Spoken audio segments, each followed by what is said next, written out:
Hey, what's going on, guys? Aaron here. Today I've got what should be a real quick review of the Milwaukee 2631 cordless brushless circular saw.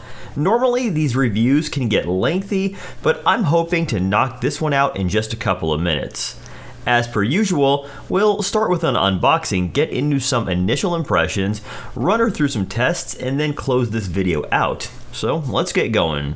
First out is the standard instruction manual and a little pamphlet showing off the rest of Milwaukee's M18 lineup. Other than that, there's not a whole lot to show you outside of the oddly well secured inner sleeve, the saw itself, and an included 24 tooth 7¼ inch framing blade. I purchased this one at Home Depot because they threw in a free 5 amp hour battery. This isn't always offered, but because these batteries alone can run over $100, it's worth the wait.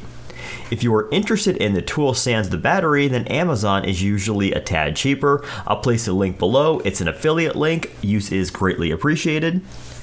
Out of the packaging, and we see just a single bar of charge on the M18 battery, so straight into the charger it goes. In case anyone is wondering or had any doubt, the tool, blade wrench, and blade are all made in China. The 5.0 XC battery contains cells from Korea, Malaysia, Japan, and Singapore, and assembly is done in China. Taking a look at the unit outside of the box, and its styling is typical Milwaukee. Red with black rubber overmolding is everywhere. The base is a single piece of machined aluminum, and angle adjustments are up front. The handle includes an Allen key for blade changes, and finally behind the motor we've got the depth lock lever. The right side of the tool contains more signature Milwaukee styling, and we get a glimpse of the built-in LED work light. Ergonomics on the machine are a little wonky. The safety lock releases by pressing down, not in. This is different than almost any other circular saw I've used. It's no big deal, but did feel a little weird at first.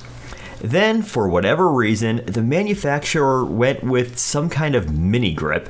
It honestly doesn't feel very secure in your hand. To provide some context, I'll go ahead and break out the tape measurer. It shows a width of 2.25 inches. By comparison, my old but still totally functional skill saw has a much more reassuring handle measuring 3.5 inches across. This is more in line with what I'd class as normal. Putting them side by side and the size difference becomes really apparent. I'm not sure what Milwaukee was thinking here. Moving on to some dimensions, and those who run their circular saw along fences should find the 2631 very easy to use. It's exactly 5 inches to the left and 1 3/8 to the right. Should be pretty easy to offset any measurements keeping those two numbers in mind. Getting her set up, and I'm going to first install a Diablo 42 thin kerf blade. I'll use the handle mounted Allen key and spindle lock to do so. Now, right here I've got some 1-inch maple I'm using for a little folding workbench action. Despite being very hard, the Milwaukee didn't slow down. Power was excellent. I also really like the fact that once the cut is made, an internal electric brake stops the blade in about half a second. I think that's a really nice safety feature. Now, when purchasing this unit, the biggest concern I had when moving from a corded tool was battery life. To see how this unit does, I'm going to sacrifice this 2x6 to the Tool Demons. I'm also going to be using a small 1.5 amp hour compact battery. I'm doing this because I believed the 5 amp hour battery would outlast the board, thus making a number of cuts calculation difficult. But before anyone naysays, I know this really isn't a proper tool to battery pairing. That said, Milwaukee does advertise that all M18 tools should work with all M18 batteries. Also, for anyone curious, this particular battery is about 2 months old and very lightly used. I consider that almost new.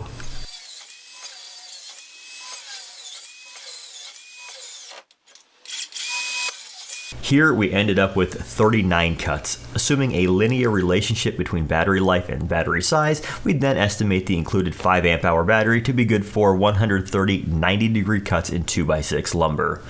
But I'm guessing in reality you'd get more.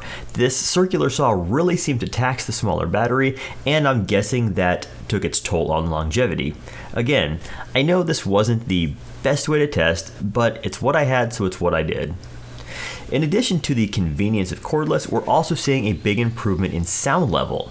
To test, we'll set up our decibel meter a couple feet away and take a look, starting with my old corded skill saw. Ouch! 110 decibels. According to the CDC, that level of noise can cause hearing damage in about 2 minutes.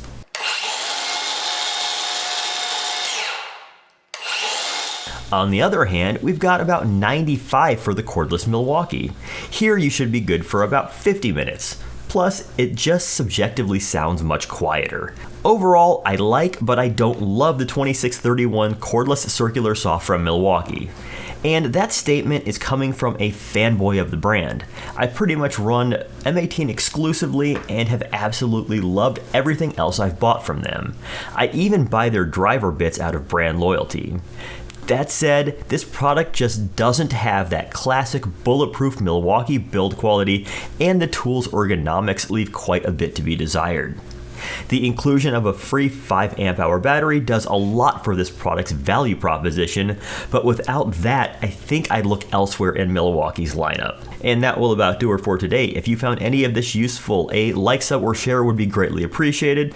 Also, again, Amazon associate links are below. Use helps the channel and is greatly appreciated. Alright, take care.